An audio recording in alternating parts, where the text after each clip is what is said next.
don't know why, but cop car crash reports always seem to get a fair bit of interaction on the channel. Okay, I do know why, and that's why I have two more for you today. Let's start with one that's reminiscent of our last cop car report, where a police car ends up standing on its head.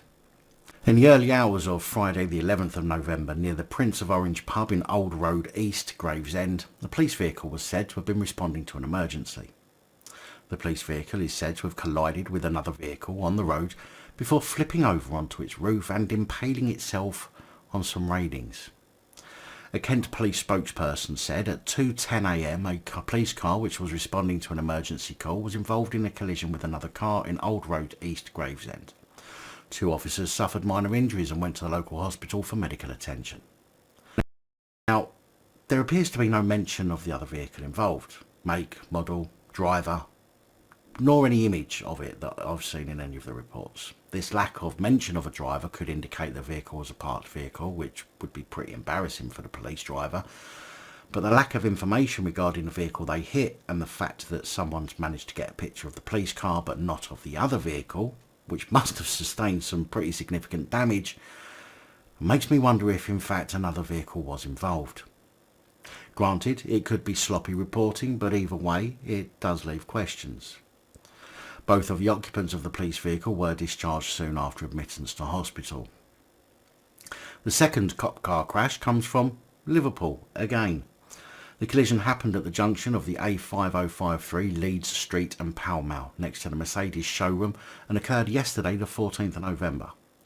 It would appear that Merseyside Police's BMW X5 either rear-ended another vehicle or maybe T-boned it shortly before midday, as reports suggest the second vehicle having rear-end damage and a damaged rear wheel. Crews from Merseyside Police, North West Ambulance Service and Merseyside Fire and Rescue attended the scene where a woman in her 20s was said to have been transported to hospital. Her injuries are currently unknown. Although based on the damage on the front of the Plods car, I would suggest the impact must have been quite significant.